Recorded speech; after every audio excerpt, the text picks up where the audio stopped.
ಮಾಡ್ತಾರೆ. ಹಾಗಾಗಿ ಏಕಕಾಲದಲ್ಲಿ ಎಲ್ರಿಗೂ ನೀರು ಸಿಗಲ್ಲ. ಕ್ರಮೇಣ ಈಗ ನಾವೇನು ಇತಿಹಾಸದಲ್ಲಿ ಯಾರು ಕೊಡದಿರುವಷ್ಟು ನೀರಾವರಿಗೆ ಹಣವನ್ನು ನಮಗೆ ಉಪಮುಖ್ಯಮಂತ್ರಿಗಳು ನಮ್ಮ ನಾಯಕರು ಡಿ ಕೆ ಶಿವಕುಮಾರ್ ಅವರು ಕೊಟ್ಟಿದ್ದಾರೆ. ಸಿದ್ದರಾಮಯ್ಯವರು ಕೂಡ ಇದಕ್ಕೆಲ್ಲ ಫೈನಾನ್ಸ್ ಅನುಮೋದನೆಯನ್ನು ಕೂಡ ನಮಗೆ ಕೊಟ್ಟಿದ್ದಾರೆ. ಇತಿಹಾಸದಲ್ಲಿ ನೀವು ಅಂಕಿಅಂಶ ತಗೊಳ್ಳಿ, ಯಾರೆಲ್ಲ ಬಂದ ಅಲ್ಲೆಲ್ಲ ಟೂರಂಗಲ್ಲ ಬಾರೆಲ್ಲ ಭಾಷಣ ಮಾಡ್ತಾರೆ, ಖಾಲಿ ಮಾತು. ಇತಿಹಾಸ ಕೇಳಿ ಅಂಕಿಅಂಶ ತಗೊಳ್ಳಿ, ಯಾವ ಕಾಲದಲ್ಲಿ ಎಷ್ಟು ಹಣ ಬಂದಿದೆ, ಏನ್ ಕೆಲಸ ಆಗಿದೆ, ಏನು ಅಭಿವೃದ್ಧಿ ಆಗಿದೆ ಅಂತ. ಅಭಿವೃದ್ಧಿ ಆಗಿದೆ ನಿಮ್ಗೆ ಕಾಣ್ಬೇಕಲ್ಲ, ನಿಮ್ಮೂರಲ್ಲಿ ನಿಮ್ ನಾಳೆ ಅಭಿವೃದ್ಧಿ ಆಗಿದೆ ನಿಮ್ಗೆ ಗೊತ್ತಿರ್ತದಲ್ಲ, ನಿಮ್ ಕಣ್ಣು ಮುಂದೆ ನೀರು ಬರ್ಬೇಕಲ್ಲ. ಯಾಕೆ ಗೊತ್ತಾಯಿಲ್ಲ ಅಂದ್ರೆ ಕಾಲಾಂತರದಿಂದ ಕೆಲಸವನ್ನ ಮಾಡಲಿಲ್ಲ, ಅವ್ರ ಆಸಕ್ತಿ ತೋರಿಲ್ಲ ಅನ್ನೋದಕ್ಕೆ ಇದು ಪ್ರಮುಖ ಸಾಕ್ಷಿ. ಯಾಕೆ ಬಹಳಷ್ಟು ಕೆಲವೇನು ಹೇಳ್ಕೊತಿದ್ರಂತೆ, ನಾನು ಇದೆಲ್ಲ ಯೋಚನೆ ಮಾಡಿದೆ, ನಾನು ಇವನ್ನೆಲ್ಲ ಯೋಜನೆ ರೂಪಿಸ್ಕೊಂಡಿದ್ದೆ, ಹಾಗೆ ಹೀಗೆ ಅದೆಲ್ಲ ಹಾಗೆ ಹೀಗೆ ಅಂತ. ಅವ್ರಿಗೆ ಪಾಪ ಅವಕಾಶ ಇತ್ತು, 3-4 ಬಾರಿ ನೀವು ಆಯ್ಕೆ ಮಾಡಿದ್ರು, ಅವ್ರ 2 ಬಾರಿ ಸರ್ಕಾರ ಇತ್ತು, ಅವರ ಭಾವ ಹಳೆಯನೇ ಮುಖ್ಯಮಂತ್ರಿ ಆಗಿದ್ರು, ತಂದು ಮಾಡ್ಲಿಕ್ಕಾಗಿಲ್ವಾ? ನಾವು ಏನೇನಾರು ರವಿ, ನಾನು, ಬಡವ್ರ ಮಕ್ಕಳು, ರೈತರ ಮಕ್ಕಳು, ನಾವೆಲ್ಲ ಏನು ರಾಜಕೀಯ ಅಲ್ಲ, ರಾಷ್ಟ್ರೀಯ ಕುಟುಂಬದಿಂದ ಬಂದವರಲ್ಲ. ಹಾಗಾಗಿ ನಾವು ನಮ್ಮ ತಿಳುವಳಿಕೆಯಲ್ಲಿ ಸ್ವಲ್ಪ ನಾವೇನೋ ಒಂದಿಷ್ಟು ಕೆಲಸ ಮಾಡ್ತೀವಿ ಅಂದ್ರೆ ಅಷ್ಟೆಲ್ಲ ಪ್ರಬಲ ಇದ್ದವರು ಯಾಕೆ ಮಾಡ್ಲಿಕ್ಕಾಗಿಲ್ಲ, ಇದನ್ನ ನೀವು ತಿಳ್ಕೋಬೇಕಾಗ್ತದೆ. ನೀವು ಇದಕ್ಕೆ ಅಲ್ಲಿ ಇವ್ರು ವಾದ ಮಾಡ್ತಾರಲ್ಲ ಟಿವಿಗಳಲ್ಲಿ, ಅಲ್ಲಿ ಅವ್ರಿಗೆ ಉತ್ತರ ನೀವು ಕೊಡಬೇಕಾಗ್ತದೆ. ಇವತ್ತು ಇಷ್ಟೊಂದು ಹಣವನ್ನ ನಮ್ಮ ಸರ್ಕಾರ ಕೊಟ್ಟಿದೆ ಅಂದ್ರೆ ಇದು ಸುಲಭದ ಮಾತಲ್ಲ. ಬಹಳಷ್ಟು ಜನ ಟೀಕೆ, ದಿನೇಶ್ ಅವರು ಏನಂದ್ರೆ ಟೀಕೆ ಮಾಡ್ತಾರೆ, ವಿರೋಧ ಪಕ್ಷದವ್ರು ಗ್ಯಾರಂಟಿಲಿ ಅವ್ರ ಹತ್ರ ದುಡ್ಡಿಲ್ಲ, ಹಣ ಇಲ್ಲ, ಕಾಸಿಲ್ಲ ಅಂತ. ಇದೆಲ್ಲ ಸುಮ್ಮನೆ ಫ್ರೀ ಆಗ್ತಾ ಇದೆಯಾ? 1000 ಕೋಟಿ ಅನುದಾನ ಕೊಟ್ಟಿದ್ದಕ್ಕೆ ಇಷ್ಟೊಂದು ಕೆಲಸ ಇವತ್ತು ಆಗ್ತಾ ಇದೆ. ಹಾಗಾಗಿ ನಮ್ಮ ಸರ್ಕಾರ, ನಾವು ನಮ್ಮ ಎಲ್ಲ ಜಿಲ್ಲೆಯ ಸಹಕಾರ ಸಚಿವರು, ಜಿಲ್ಲಾ ಉಸ್ತುವಾರಿ ಸೇರಿದಂಗೆ ನಾವು ಇದು ಕೂಡ ಬಹಳಷ್ಟು ಬೇಡಿಕೆಯನ್ನು ಇಟ್ಟಿದ್ದೀವಿ. ನಾವೆಲ್ಲ 5-6 ಜನ ಗಣೇಶ್ ಅವರು ಸೇರಿದಂಗೆ, ನಾವು 5 ಜನ MLAಗಳು ಗಣೇಶ್ ಸೇರ್ಕೊಂಡಂಗೆ ಹೋಗಿ ನಮ್ಗೆ ಇನ್ನೂ ಈಗ ನಮ್ಮ ಸಮಸ್ಯೆ ಬಗೆಹರಿತಾ ಇಲ್ಲ.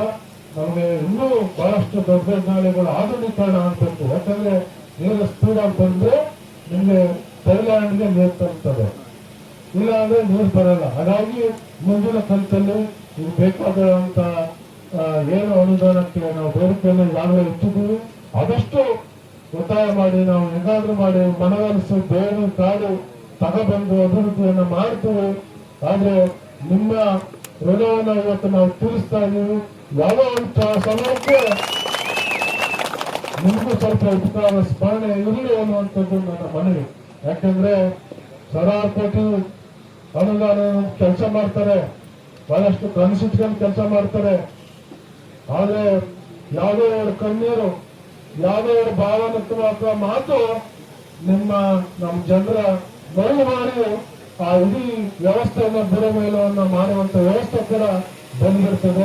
ಇದ್ರ ಬಗ್ಗೆ ನಿಮ್ಗೆ ಎಡಗಳು ಅಂತ ಹೇಳ್ತಾ, ಈಗಾಗಲೇ ನಾವು ಹಲವಾರು ಕಡೆ ನೀರಾವರಿ ಇಲಾಖೆ ಮೊನ್ನೆ ತಾನೇ 40 ಕೋಟಿ ಪೂಜೆ ಮಾಡಿದ್ದು, ಅದು ಕೂಡ ಚಾಲನೆ ಆಗಿದೆ.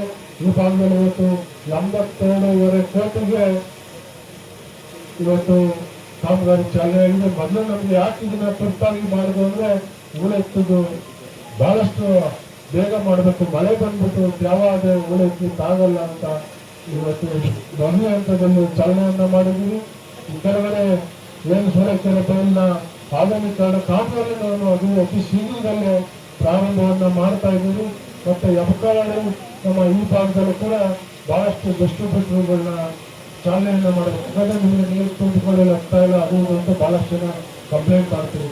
ಆ ಬಾಗಿಲುಗಳು ಜಾಮ್ ಆಗ್ತವೆ, ಇವಾಗ ಎತ್ತಿಕ್ಕಾಗಲ್ಲ ಅನ್ನೋಂಥ ಕಂಪ್ಲೇಂಟ್ಗಳು ಇವೆ. ಸುಮಾರು 40 ಕೋಟಿಗೂ ಅದನ್ನು ಕೂಡ ಇನ್ನೊಂದು 8 ದಿವಸದಲ್ಲಿ ನಾವು ಅಲ್ಲೂ ಕೂಡ ಚಾಲನೆಯನ್ನ ಮಾಡಲಿದ್ದೇವೆ ಹೇಳ್ತಾ, ಇವತ್ತು ಇಷ್ಟೊಂದು ಬಿಸಿಲು ಸಮಯ ಸವಲತ್ತು ಕೂಡ ಸಹಾಯ ಮಾಡಿದ್ದಾದ್ರೆ ಮಾಡೋಣ ಅಂತ ಹೇಳ್ತಾ, ಈ ಒಂದು ಐತಿಹಾಸಿಕ ಒಂದು ಕಾರ್ಯಕ್ರಮ. ಯಾಕಂದ್ರೆ ಬಹಳಷ್ಟು ಜನ ಮುಲಾಜಲ್ಲಿ ಹೋಗ್ಬಿಡ್ತಾರೆ, ಇವ್ರಿಗಿಷ್ಟು ಯಾಕೆ ಅವ್ರಿಗಿಷ್ಟು ಯಾಕೆ, ಅವರೊಂದು ಗುಂಪ ನಾನು ಚುನಾವಣೆ ವಿರೋಧ ಮಾಡ್ತಾರೆ ಅಂತ ಬಹಳಷ್ಟು ಜನ ಯಾವುದೂ ಇಂಥ ಕೆಲಸ ಮಾಡಲ್ಲ. ಯಾಕೆಂದ್ರೆ ಮಾಡಿದ್ರು ಇಷ್ಟು ವರ್ಷ ಇದೆಲ್ಲ ಉಳಿತಾ ಇರಲಿಲ್ಲ. ಹಾಗಾಗಿ ನಾವು ದಿಟ್ಟ ನಿರ್ಧಾರವನ್ನು ತಗೊಂಡಿದ್ದೀವಿ. ಯಾರಿಗೋಸ್ಕರ? ರೈತರಿಗೋಸ್ಕರ. ಹಾಗಾಗಿ ಇಷ್ಟೆಲ್ಲ ನೀವು ಗಮನದಲ್ಲಿ ಇಟ್ಕೊಂಡು ಈ ಒಂದು ಒಳ್ಳೆ ಯೋಜನೆ ಇತಿಹಾಸದಲ್ಲಿ ಇದು ಬಹುಶಃ ಮೊದಲನೇದಿರಬೇಕು. ಕೆರೆ ಉಳಿಸುವಂತ ಕೆಲಸಕ್ಕೆ ಹೆಚ್ಚು ಹಣ ಇನ್ನೂ ಕೊಡ್ತಾ ಇಲ್ಲ ಸರ್ಕಾರದಿಂದ. ಅದನ್ನ ಹಿಂದೆ ಎಲ್ಲ ಮಿಸ್ಯೂಸ್ ಮಾಡುತ್ತಿದ್ದಾರೆ.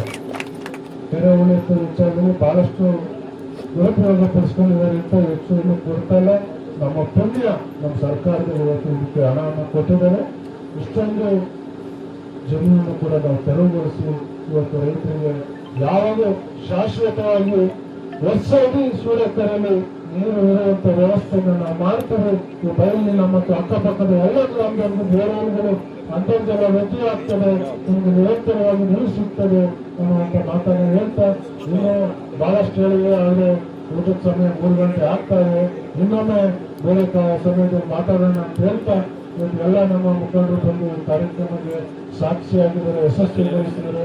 ನಾವೆಲ್ಲರಿಗೂ ಧನ್ಯವಾದ ತಿಳಿಸ್ತಾ, ವಿಶೇಷವಾಗಿ ನೀವೆಲ್ಲ ಇಷ್ಟು ಆಸಕ್ತಿಯಿಂದ ವಾಲಂಟಿಯರ್ ನೀವೆಲ್ಲ ಬಂದಿರೋದಕ್ಕೆ ನಿಮಗೂ ಧನ್ಯವಾದ ತಿಳಿಸ್ತಾ, ನಿಮ್ಮೆಲ್ಲ ಸಹಕಾರ ಬೆಂಬಲ ಸದಾ ಹೀಗೆ ಇರಲಿ. ನಾವು ಕೂಡ ಶಕ್ತಿ ಮೀರಿ ನಿಮ್ಮ ಜೊತೆ ನಿಲ್ತೇವೆ, ನಿಮ್ಮ ಪರವಾಗಿ ನಿಲ್ತೇವೆ, ಅಭಿವೃದ್ಧಿ ಕಾರ್ಯವನ್ನು ಮಾಡ್ತೇವೆ.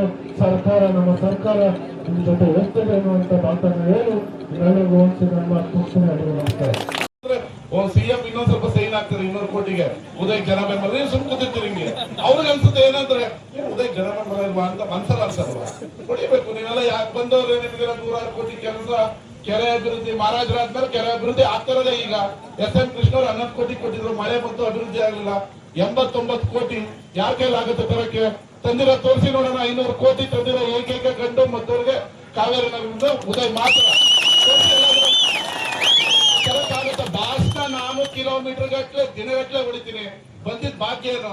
2,000 ಕೋಟಿ ರೂಪಾಯಿ ಕೆಮ್ಮಣ್ಣಗುಂಡಿ ಅಭಿವೃದ್ಧಿ ಆಗ್ತಾ ಇದೆ. ಮಂಡ್ಯ ನಗರಸಭೆ, ಮದ್ದೂರು ನಗರಸಭೆ ಆಗಿದೆ.